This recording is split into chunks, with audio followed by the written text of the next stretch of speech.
The time is 5:35 p.m., June 19th. Another person entered into 1509 S Street, Northwest Washington, D.C. 10 minutes ago. This time it was an African American female in her 40s. She had a hijab on and a full face mask hijab that you buy on Amazon. I didn't really take her seriously with the appearance to be a Muslim devotee. No, I took it as somebody trying to cover up their face before they entered into a verified terror cell where there's unequivocally, with no mistakes, homicides that take place in here and human dismemberment of corpses with no mistake that is happening. So she's, in my take, wearing the $5.99 Amazon hijab with face mask. It's like one big, it was cheetah print, with the cheetah print that clips right over to the left side. Once you sit the hijab over your head, you clip it right on. $5.99 at Amazon. She put that on and came to the property with both of her shoes tied with big, white, fresh, clean, white plastic bags. Tied in knots, one knot on each foot of plastic, like tied tight. So somebody, I would assume, strongly assume, tied those onto her feet. One on each foot, white, clean, very white, clean, plastic bags on her feet. It was a sight for sore eyes. So we have an African American woman in a blue sweatshirt clenching onto a cell phone with gold and bright yellow artificial nails. I have to plug my ears here. We're just going to keep going. Okay? The nails were so flamboyant, there was even rhinestones and shiny, glittery gold objects that were glued onto her nails that I could see from the porch where she stood and addressed me, all the way where I was on floor 2. So her nails you can see from a term of speech a mile away. Her cheetah-colored hijab with face masks that clips to the left side you could see from a mile away. And her white plastic bags that she had tied on her feet, you can see from a mile away. She's wearing a pair of black pants and a blue sweatshirt. So you can really see this one. When she takes the hijab and the face mask off, which I'm almost putting money down she's going to do that as soon as she gets out of the vicinity, you can still see those nails. They're gold and yellow and bright, like neon green, a different array, like she painted each one different color at the nail salon. It's an expensive nail job. And there's gold and shiny rhinestones all over her nails, and she clenches her cell phone. And that's all the ID I got to do. I mean, I stood there and talked to her. I could further on with the, identifying her, but I don't need to. Oh, she's about 175 pounds and about 5'5", 5'6". Okay, so furthermore, when I first walked out of my room, I had no idea there was anybody on the porch. None.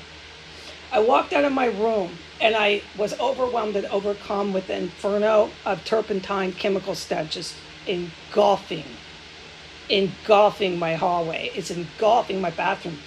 After no more than 5 seconds, I'm telling you, hand a judge, 5 seconds of standing in my hallway, I had to race to my bathroom to pee-poo. I stood in the hallway for 5 seconds and saw this woman standing on the porch because of the plastic bags tied over her feet. I mean, I couldn't help but notice as I was walking by, I was like, whoa, what's that? I took a double take, and that's when I noticed there was a person, another terrorist here. Okay, I had no choice. I had to race to the bathroom to pee-poo, uncontrollably reacting to the poison in the air. Okay? I'm just gushing out pee-poo. By the time I'm done, by the grace of God, the female lets herself in to this 1509 property. She also had a key. She has another African American woman yelling on the phone. They're both on speaker. Okay? She's telling me, this woman is telling me she's not going to tell me her name with her hijab and her face mask and her plastic bags over her feet. She told me she's not going to tell me her name. She's not going to write down any credentials of who she was. She told me she had Thelma Hogue, the owner, on the phone. I did hear an African American woman. I don't know if that was actually her. This woman was on speakerphone. She told me she was a real estate agent that was coming to look around. I said, well, do you mind if I just watch you look around? I will stay on floor 2. She did not want to enter into the house. I said, why aren't you coming in to look around? She just stood there at the corridor by that white shelf. She had opened up both doors at that point, the gate, and both doors are all open, and she is just disrespecting me in every way she can by making verbal, very disrespectful statements. She called me names and all the above. Okay, she's a real estate agent, don't forget this, refusing to give me her name or any reason why she's here, and she would not come in. I said, well, aren't you going to look around? I won't go down there. Go ahead and look around.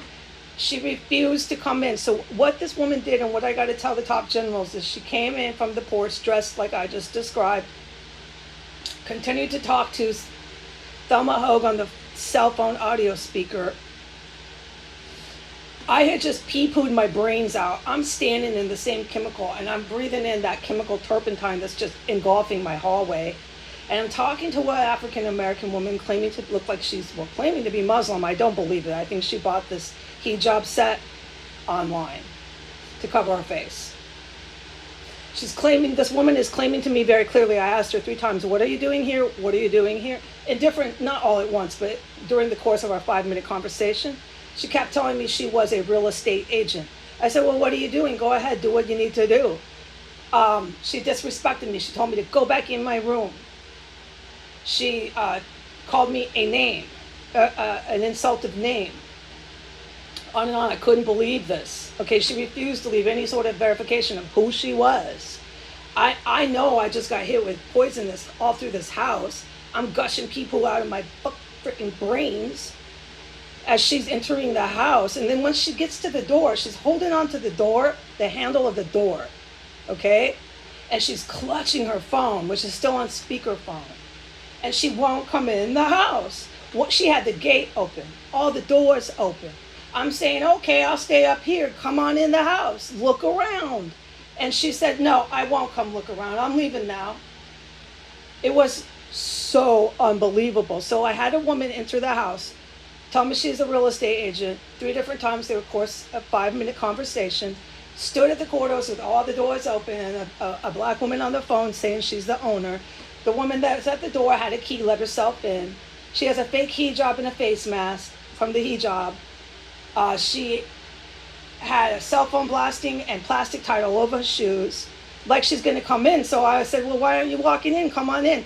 And once she stood with all the doors open, clutching the handle to the door of the last door of the house, I can't describe everything. She would not let go of the handle. She was really nervous. She said, I'm not coming in. I'm leaving now. And she left and insulted me again. I said, well, you don't mind if I watch you lock the gate? I'll go ahead and watch you leave. I'm going to watch you lock the gate, which she did. She's in possession of the key and then left. So I'm presuming this woman had knowledge there was poison, because I just freaking pee-pooed my brains out. And she sure did not want to come in here.